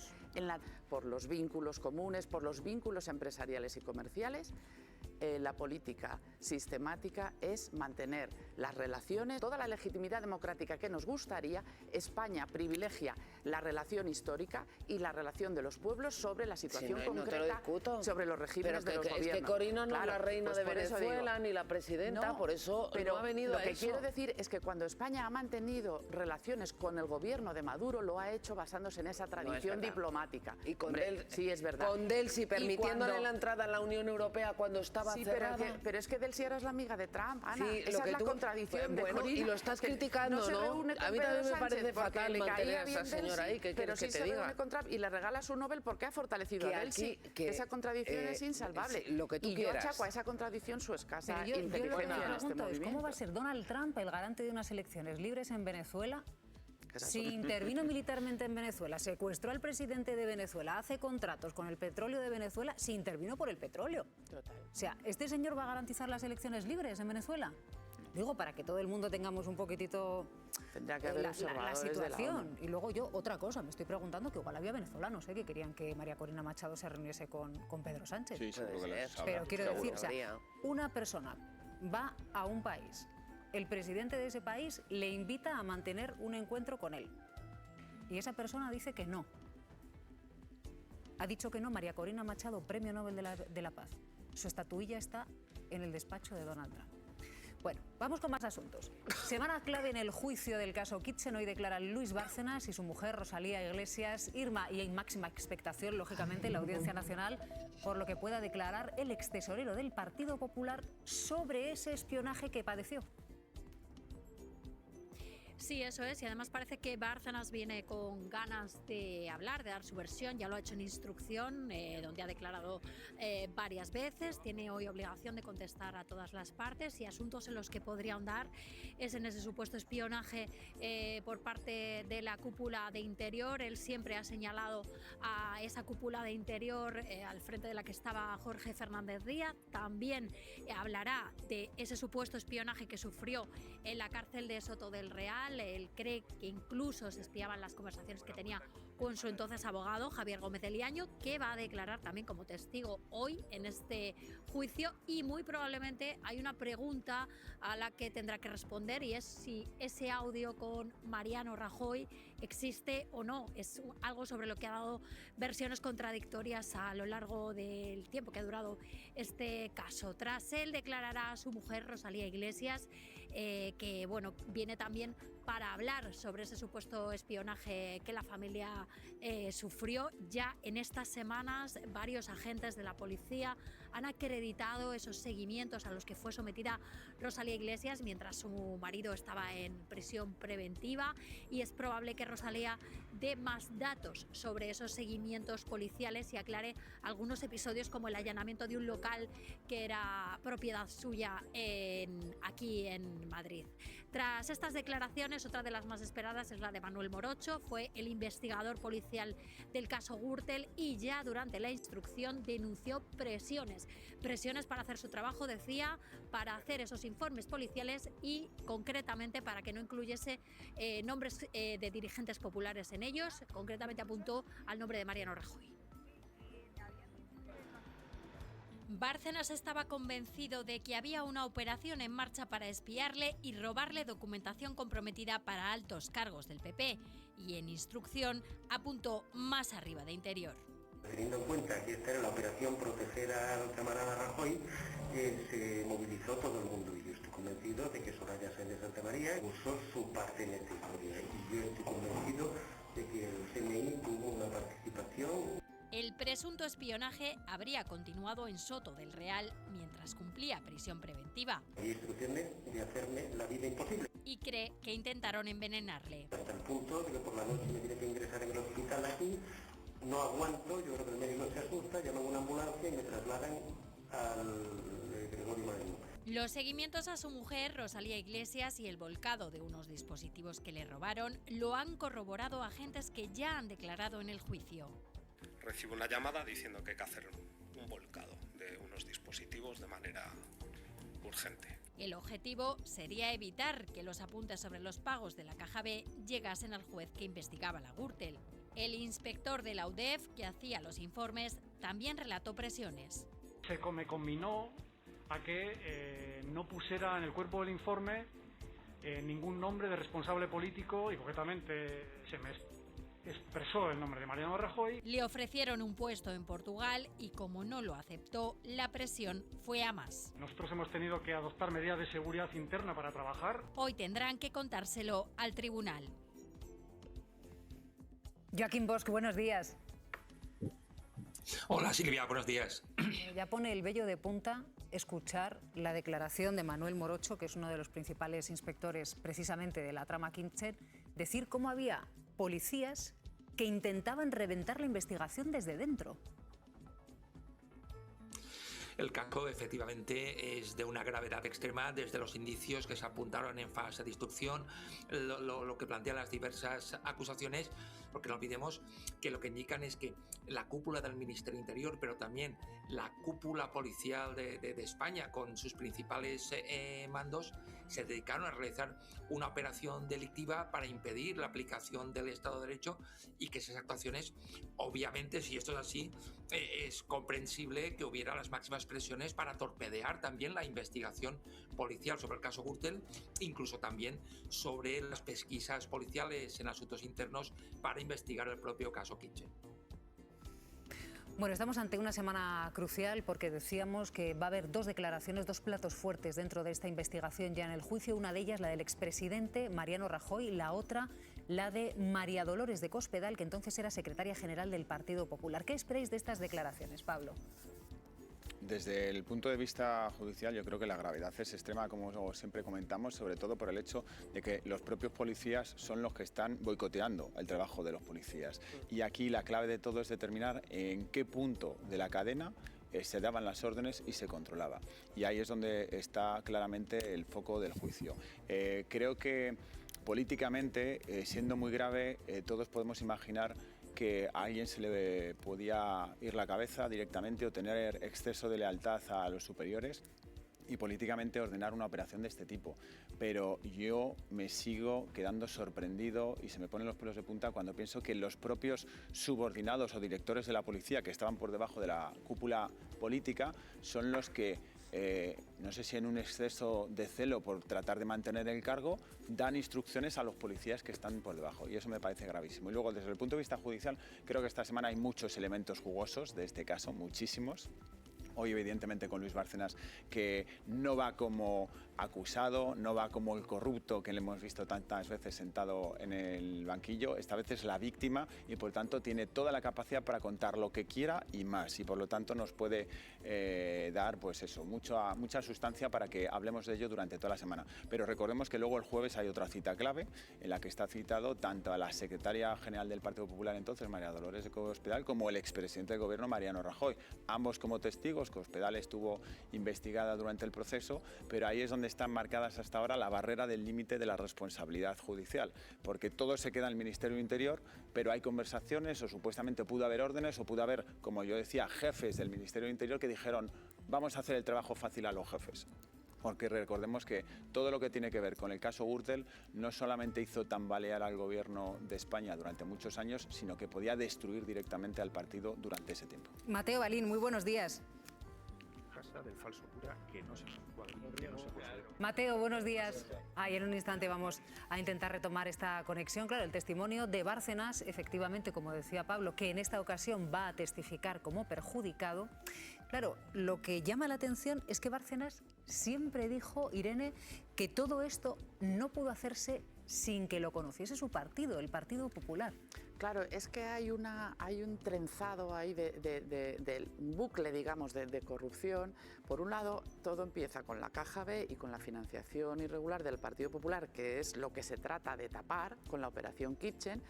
Entonces resulta bastante difícil imaginarse que esos dos casos que afectan tanto al Partido Popular como a los responsables gubernamentales, en este caso secretario de Estado de Seguridad y ministro, que sí se sientan en el banquillo, y más arriba, digamos, estaría la figura de Cospedal, también se ha apuntado en alguna ocasión a Soraya Sáenz de Santamaría, y Rajoy, que tienen la doble condición de altos cargos en el partido y altos cargos en el gobierno. Yo creo que bueno, la declaración que haga Bárcenas hoy, que efectivamente ha pasado en estos años, pasó en su momento de ser el héroe, digamos, que administra las cuentas del partido y genera esa caja B con la que paga sobresueldos durante mucho tiempo a los cargos del partido, pasa de héroe a villano cuando el propio partido monta la operación presuntamente para espiarle y para impedir que la información que él tiene, obviamente, porque él sí sabe quién estaba en la cúspide de esta operación, para evitar que esa operación se haga pública. Yo creo que lo que diga hoy Bárcenas va a ser extremadamente relevante, tanto en un sentido como en otro, si él confirma que existe esa grabación con Rajoy o no lo confirma. Mateo Balín, muy buenos días. Buenos días, Silvia, ¿qué tal? Ahora sí, ¿qué esperamos de la declaración de hoy de Bárcenas y de su mujer Rosalía Iglesias? Bueno, como estáis contando, va a ser una declaración muy importante. El entorno de Bárcenas lo que está contando, efectivamente, que él va a contar ante el tribunal los documentos, las evidencias que él tenía en su propiedad y que le fueron arrebatadas durante la operación Kitchen. Sería, según han dicho a su entorno, documentación relativa a financiación, digamos, irregular de campañas del Partido Popular de la época. Eso es una de las partes. También tendría audios, podría hacer hincapié sobre los detalles de estos audios, el contenido y con quién estaba hablando sobre este asunto, sobre la caja del Partido Popular. Y a partir de ahí, Silvia, pues va a ser una declaración mucho más amplia, porque recordar que él estaba en prisión en el grueso de la ejecución de la operación Kitchen, pero él, por ejemplo, considera que el episodio del falso cura fue un episodio que formó parte de la operación, aunque se juzgó aparte, no se consideró por parte del tribunal que tuviera nada que ver, pero él, digamos, hará hincapié hoy en que sí, para él formó parte de lo mismo, en esa intención que tenía la operación Kitchen de recuperar información que tendría en este caso su mujer en su vivienda en el centro de Madrid, y a partir de ahí, pues bueno, todo lo que pueda decir va a ser efectivamente como perjudicado, como damnificado de la operación. Él pide, Silvia, 1,2 millones, él y su familia, por, digamos, los daños que le generó este asunto. Pide 400.000 euros por cada miembro de su familia, declarará a él, su mujer y en otro día, en otra jornada, el hijo Guillermo. Y bueno, a partir de ahí hay que recordar también que es que él pide 41 años de prisión al ministro al exministro de Justicia, Jorge Fernández Díez, va con todo para tratar de condenarlos, porque ya te digo que se considera el principal damnificado de una operación que le trató de arrebatar documentos en su poder. Bueno, la agenda del resto de la semana también es importantísima, como les decíamos. Irma, ¿qué piezas de todo este puzzle de la trama van a declarar a lo largo de los próximos días? Kitchen afronta una tercera semana llena de declaraciones importantes. Hoy vamos a escuchar a Luis Bárcenas, ex tesorero del PP, y a su mujer Rosalía Iglesias. Ambos ejercen la acusación particular en el juicio. Tras ellos declarará el abogado del ex tesorero, Javier Gómez de Liaño, y finalmente lo hará Manuel Morocho, investigador del caso Gürtel, que denunció presiones para no incluir el nombre de Mariano Rajoy en sus informes. El miércoles 22 de abril tendrá que venir como testigo Ignacio López del Hierro, expareja de María Dolores de Cospedal, que ya estuvo investigado en este proceso por haber participado presuntamente en la captación del chofer de Bárcenas. Finalmente se libró del banquillo. Y el jueves 23 de abril declararán como testigos Mariano Rajoy y también la que fuera número 2 del partido, María Dolores de Cospedal. Ella también estuvo investigada, finalmente se archivó la causa para ella. Recientemente se pidió que se reabriese esa investigación, pero el tribunal lo rechazó. Es interesante a lo largo de los testigos que vamos a ver esta semana, especialmente el de Mariano Rajoy. Porque, Mateo, Manuel Morocho, uno de los principales inspectores de esta causa, pidió al juez García Castellón que le investigase. Pero García Castellón, el magistrado, lo que hizo fue perimetrar en torno a Interior y ni tan siquiera convocar para hacer una única pregunta a Mariano Rajoy, a pesar de que el inspector de toda esta trama se lo estaba solicitando. Se lo estaba solicitando, Silvia, el inspector que investigó el caso Gürtel, Manuel Morocho, que hoy va a declarar como testigo, y Gonzalo Fraga. Sorprendió mucho la declaración de Gonzalo Fraga, el inspector jefe de Asuntos Internos que ha llevado la investigación del caso Villarejo, que en esas 2 jornadas de la semana pasada hiciera tanto hincapié en esos apodos que la trama, que en este caso Villarejo, ponía a Mariano Rajoy, sobre Mariano Rajoy, y sobre todo el hecho de que consideraran que él conocía toda la asistencia de la operación Kitchen y su ejecución. Pero es verdad que no declaró ni como testigo, a diferencia de María Dolores de Cospedal, pese a que efectivamente las acusaciones en su momento consideraban que al menos como presidente del partido tuviera algún tipo. María Dolores de Cospedal, que sí que se intentó por parte del Partido Socialista que se suspendiera el juicio para volver a investigarla como acusada, y Mariano Rajoy, que va a ser una declaración importante y que volverá 9 años después aquí a la Audiencia Nacional después de su declaración como testigo, entonces presidente del Gobierno en el caso Gürtel. Joaquín, ¿cómo es posible que un magistrado instructor, en este caso García Castellón, saque de la investigación a Mariano Rajoy cuando uno de los principales investigadores policiales le dice que tiene pruebas de que podría estar al tanto de toda esta trama? Lo cierto, Silvia, es que no solamente hay conjeturas razonables de que un presidente del gobierno puede conocer lo que ha pasado en el seno de su gobierno, que lo cual ya yo creo que podría ser un motivo suficiente para que un juez instructor valorara esa testifical, sino que además aparece, aunque sea con un nombre en clave, en conversaciones entre quienes estaban como imputados y ahora como acusados dentro de esa presunta trama delictiva policial, y sobre todo porque el principal investigador de la propia presunta trama policial considera que sí que puede aportar datos de relevancia. Es el juez instructor el que tiene que valorar todas estas cuestiones. En apariencia, en mi opinión personal, podían ser elementos más que suficientes para que Mariano Rajoy hubiera aclarado todo lo que aparecía en esas conversaciones. En la habitación, ¿en beneficio de quién se montó esta supuesta operación parapolicial? Con otro asunto, porque la justicia ha admitido a trámite la denuncia contra el alcalde de Móstoles y contra el Partido Popular por acoso sexual y acoso laboral, entre otros delitos que están incluidos en esa querella. La denunciante, ex concejal del PP en Móstoles, está citada para declarar en junio. María. Sí, el 29 de junio está citada la denunciante y esta querella llega después de que ella misma se intentase poner en contacto con la presidenta Díaz Ayuso, que también es la presidenta del Partido Popular, a través de un mail. En total fueron 9 correos electrónicos entre febrero de 2024 y octubre de 2024. Siempre desde la Comunidad de Madrid, la propia Díaz Ayuso, el equipo de la presidenta, la derivó al Partido Popular. Tuvo 3 reuniones en Génova, con el número 2 y la número 3 de Díaz Ayuso en el PP de la Comunidad de Madrid. Puso 6 recursos de amparo y después de la falta de respuesta por parte del Partido Popular, incluso ella ha llegado a decir, lo decía en su querella, que la animaron directamente a que no pusiese la denuncia, finalmente recurrió a los tribunales. Ahora se admite a trámite esa denuncia por 6 delitos, ojo, contra el Partido Popular y también contra el alcalde de Móstoles, por acoso sexual, por acoso laboral, pero también otros delitos que son, por ejemplo, las coacciones o la revelación de secretos. Y como decíamos, ya tiene cita para declarar la propia denunciante el 29 de junio. Envió hasta 9 correos pidiendo ayuda a su partido. Se hablaba exclusivamente de presuntas discriminaciones laborales. Pero en el último email, la exconcejala sí especificaba acoso sexual.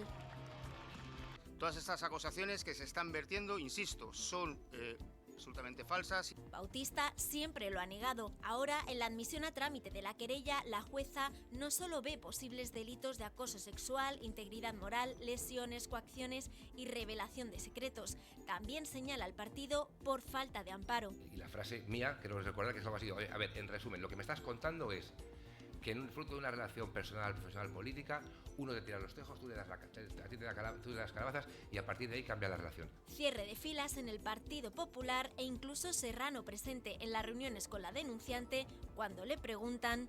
Habla con ella de que él le tiró los tejos. ¿Tú cómo ligas? Pregunto. Tras conocerse que la Fiscalía pedía investigarle, Ayuso también le defiende. Es magnífico y está realizando un trabajo en Móstoles de primera. PSOE y Más Madrid piden su dimisión, mientras ella tendrá que declarar el próximo 29 de junio en el juzgado. Acaban de llegar Javier Gallego, muy buenos días. Buenos días. Y Yolanda Gómez, bienvenida. Buenos días. Quiero saludar también al abogado de esta exconcejala del Partido Popular que ha denunciado al alcalde de Móstoles. Él es Antonio Suárez Álvarez. Antonio, muy buenos días. Hola, buenos días, ¿cómo estáis? Antonio Suárez Valdés. Claro, a lo largo de la querella, la denunciante se refiere no a una, no a 2, sino a 3 reuniones con el Partido Popular en el que ella denuncia su situación y en el que asegura que el partido no hizo nada por evitar ese acoso, ¿no? Sí, así fue. Mi cliente tuvo 3 reuniones con el Partido Popular, con los representantes, como bien habéis dicho en la introducción. Y efectivamente no se le hizo el más mínimo caso a lo que estaba manifestándose. Ya en la primera reunión ya dejaba bien claro que se trataba de un caso de acoso sexual seguido de un acoso laboral derivado de la negativa a mantener relaciones con el alcalde. Y esos son los hechos que se vienen denunciando y que tendrá que estudiar el juzgado. En este caso, la sección de violencia sobre la mujer del Tribunal de Móstoles ha admitido en el auto al que habéis hecho referencia la querella de mi defendido y lo ha hecho efectivamente por la presunta comisión de un delito de acoso sexual, otro de acoso laboral, contra la integridad moral, lesiones, coacciones y revelación de secretos. Y lo ha hecho no solo contra el señor Bautista, alcalde de Móstoles, sino también como Partido Popular, como persona jurídica responsable directa de los hechos en caso de que pudieran acreditarse por omisión presunta de los protocolos de prevención de este tipo de conductas. En el auto, la jueza entiende que los hechos que constan en las actuaciones presentan características que hacen presumir la posible existencia de todos los delitos por los que se viene denunciando y le da trámite citando efectivamente a mi clienta como primera diligencia para prestar manifestación a finales de junio. Claro, decías tú que tu clienta, ¿no?, esta exconcejala del Partido Popular de Móstoles, actúa en esta misma querella contra el alcalde y contra el Partido Popular. Claro, llama la atención dentro de esa querella cómo ella denuncia que su propio partido le animó a que desistiera de denunciar, porque iba a ser peor, decía, que esto se conociese.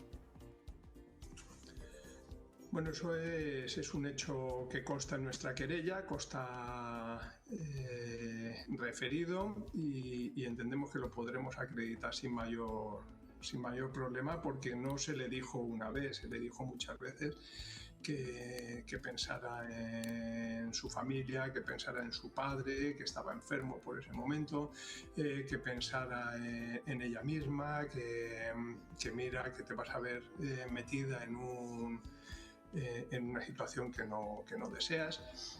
Y eso disuadió inicialmente a mi clienta de presentar esa querella en su momento, efectivamente, pese a que desde el partido hacían oídos sordos a sus solicitudes de auxilio, porque ella siempre lo ha intentado solucionar todo a nivel interno de partido, pero el protocolo no ha funcionado. En mi opinión personal, no ha existido. Pero bueno, vamos a dejarlo en que no ha funcionado como tenía que funcionar. Antonio, el líder del Partido Popular, Alberto Núñez Feijóo, dijo que este caso ya se investigó. ¿Se investigó este caso, estas denuncias de acoso sexual y laboral de esta concejala del Partido Popular de Móstoles? Bueno, eso lo tendrá que decidir el juez si se investigó y si se investigó de manera adecuada. A mi cliente, el Comité de Derechos y Garantías del Partido Popular no la ha citado siquiera para tomarle una manifestación y para oírla en relación con los hechos que venía denunciando. Tampoco se ha tomado manifestación a ninguno de los testigos que ella indicaba en sus escritos y que han podido presenciar los hechos objetos de la posterior querella, con lo cual la investigación, de haberse producido alguna, que nos lo tendrán que acreditar en el momento procesal oportuno, entenderéis que ha sido muy sui generis y muy parcial. En cualquier caso, eso en el mejor de los casos, en caso de haberse producido. ¿Cómo está ella, Antonio? Bueno, ella está muy afectada. Siempre, en todo momento, ha pretendido solucionar esto de una manera interna, sin que se produjera todo este desarrollo mediático que se ha producido a posteriori. Ha sido sometida, además, posteriormente a todo tipo de bulos, filtraciones, difamaciones con objeto de intentar desacreditarla. Se han inventado todo tipo de cuestiones contra ella y aquí lo único que se puede tener claro es que no parece muy normal que una mujer a la que no le pasa nada renuncie de manera unilateral, como ha hecho mi defendida, a un sueldo de 60.000 euros al año para no seguir padeciendo el hostigamiento al que se la venía sometiendo. Esa es la realidad que debería de afrontar quien valorara este tipo de cuestiones y efectuara un comentario en relación con mi patrocinada, como primer punto de partida, porque no parece muy lógico que si no estás sufriendo una situación muy complicada vayas a renunciar a un sueldo de esas características. Gracias por habernos acompañado, Antonio. Un abrazo. Un saludo, gracias, hasta luego. Seguimos abordando la denuncia de esta exconcejala del Partido Popular en Móstoles. Llama la atención, decíamos, Javier, la cantidad de veces que de forma discreta lo denunció el partido. Yo creo que en el caso de esta concejala del PP en Móstoles estamos viendo una repetición del caso Nevenka. Es que de una manera totalmente prototípica, es la estrategia que siempre utiliza el PP en los casos de acoso sexual. Es decir, primero negarlo todo y después atacar por tierra, mar y aire, con filtraciones incluso, a la víctima, no atendiendo a ninguna de sus reclamaciones. Recordemos que ella primera se dirige a su propio ayuntamiento y no le hacen ningún caso, entonces eleva la queja a las instituciones que tiene el Partido Popular, los protocolos que tiene para atender este tipo de casos, al Comité de Derechos y Garantías, que cierra el caso, el expediente, sin ni siquiera haberla recibido, y esto llega finalmente al equipo de Ayuso, que se reúnen con ella, acordémonos, para decirle no te conviene porque esto podría destruirte a ti. Entonces, luego finalmente sale Ayuso, incluso en la Asamblea, negando el caso y diciendo que es todo operación creada desde el exterior, desde el Partido Socialista, para destruir la reputación del alcalde de Móstoles y la reputación del PP madrileño. Es una vergüenza porque, claro, el problema es que el Partido Popular suele utilizar los casos de acoso sexual del Partido Socialista como arma arrojadiza, y cada vez que tienen una imputación de este tipo, siempre actúan de la misma manera. Es que recordemos que han pasado más de 20 años desde el caso Nevenka y están repitiendo exactamente la misma estrategia de acabar, o sea, de revictimizar a la víctima, de acabar con su reputación, de perseguirla por todas las vías posibles y de no atender sus peticiones. Como muy bien explicaba el abogado de esta concejala, ¿quién iba a renunciar a un sueldo de 60.000 euros y se iba a apartar de un equipo de un ayuntamiento si no tuviera alguna razón de peso para hacerlo? Y es que exactamente le pasó lo mismo a Nevenka, o sea, ella tuvo que apartarse y todo lo que hizo el partido es denigrar a la víctima. Me está pasando a mi compañera María Álvarez, que es quien lleva este caso, un textual del auto que dice que había mantenido 3 reuniones con Génova, en Génova, esta exconcejal del Partido Popular, que había realizado 6 escritos pidiendo amparo y no solamente no se activó ningún protocolo, sino que además se afirma que no hay datos suficientes, Yolanda. Sí, vamos a ver, yo creo que de esto que lo conocimos, es verdad, por los medios, que conocimos los correos, que conocimos los audios, a mí, independientemente de lo que decidan los tribunales, yo creo que hay algo que no es admisible, ¿no? Y son esas declaraciones que escuchamos de responsables del Partido Popular diciendo, bueno, todo pasa porque no denuncies, ¿no? Yo creo que eso no es admisible, independientemente de que lo que luego puedan decidir los tribunales. Y es verdad que aquí en los primeros escritos de los que estás hablando, de los que habla el auto y que los conocimos, ¿no? Porque eran correos que se hicieron, que se filtraron, primero se habla de acoso laboral, después ya al acoso sexual se llega en los últimos correos, pero independientemente de cómo sea, yo creo que no es admisible, desde luego, esa respuesta de no pases por los tribunales. Vamos a acercarnos en directo a la Audiencia Nacional, porque en este momento acaba de comenzar a declarar ante el juez el extesorero del Partido Popular, Luis Bárcenas, en el juicio de la trama Kitchen. En este caso declara como perjudicado por esa trama. Se inicia, yo creo que es febrero, me parece que es finales de febrero del año 2013. 2013. ¿Y cuándo finaliza? Y finaliza, yo creo que es en el 2014. Eso probablemente, esa fecha, mi mujer la podrá concretar más, porque yo en aquel momento estaba en prisión preventiva. Mi mujer me plantea algunas dudas en cuanto al comportamiento de este señor y tomamos la decisión de prescindir de sus servicios, ¿no? 2014, yo creo que es mayo del 14, abril del 14 aproximadamente.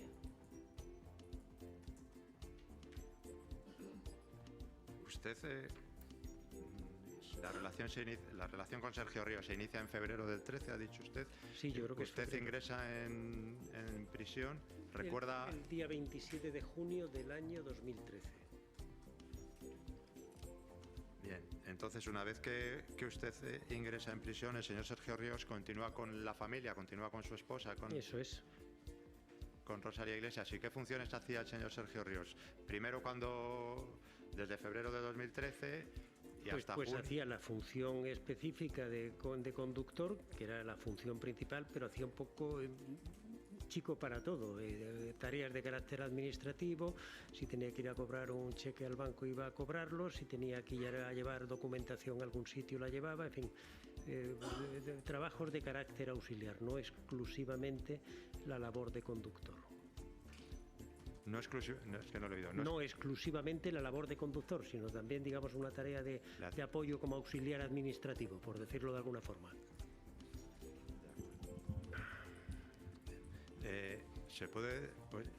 ¿Era una persona de confianza suya y de su esposa, de Rosalía Iglesias? Claro, de confianza de la familia. Cuando chequeamos antes de contratar sus servicios, evidentemente buscamos una persona que sea de absoluta confianza y por eso fue contratado.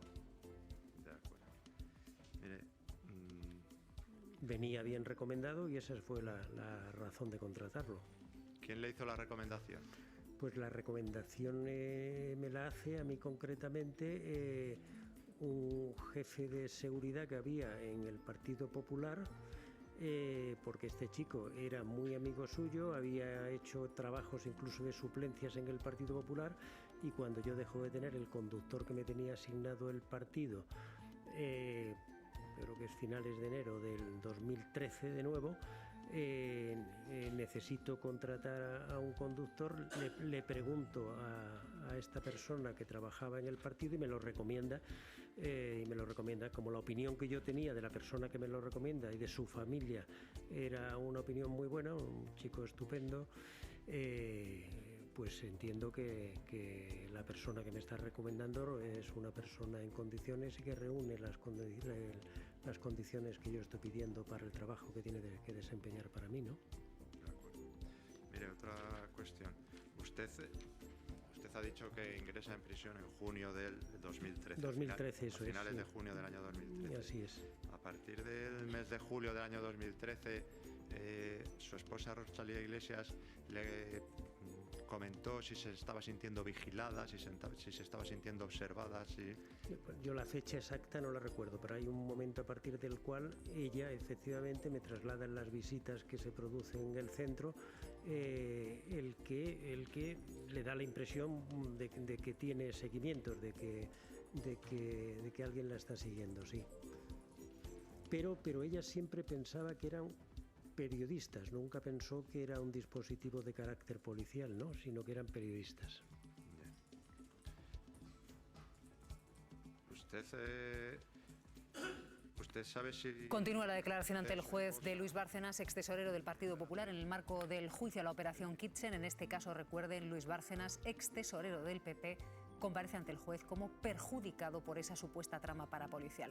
Hay más noticias de última hora, muy atentos a esa alerta de tsunamis en Japón. Tras un terremoto de 7,4 grados se ha producido en el mar a 100 kilómetros del noroeste del país, a 10 kilómetros de profundidad, y se está revisando la central nuclear de Onagawa y el tren bala ha tenido que parar sus operaciones. Francisco Javier Herrero Arribas, Javi Momboro Polvorín, Carrión de los Condes, web tienda online, Momboro Moda Capricho, momboromodacapricho.com, artículos personalizados Momboro Polvorín, momboromodacapricho.com. Inicio Momboro Modas tienda novedades.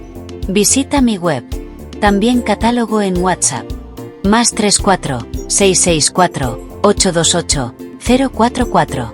Atención personalizada a cada cliente. Sin sistemas ni robots. Teléfono y WhatsApp +34 688 776 781. Contacta conmigo sin ningún compromiso. Estaré encantado de atenderte. Muchas gracias. Francisco Javier Herrero Arribas, Javi Momboro Polvorín, Carrión de los Condes. Online store, Momboro Moda Capricho, momboromodacapricho.com. Personalized items Momboro Polvorín, momboromodacapricho.com. Home Momboro Modas shop new arrivals. Visit my website. Catalog also available on WhatsApp. +34 6648 28044. Personalized attention for each customer. No automated systems or robots. Phone and WhatsApp +34 688776781. Contact me with no obligation. I'd be happy to assist you. Thank you very much. Servicios.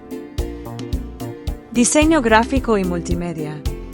Creación y mantenimiento de páginas web. Diseño de moda exclusiva a capricho. Clases de informática presencial y online. Logotipos, folletos, carteles, vídeos, publicidad. Retoque y reparación de fotografías. Edición y montajes de vídeos personalizados, eventos, cumpleaños. Carteles y vídeos, asociaciones, redes sociales.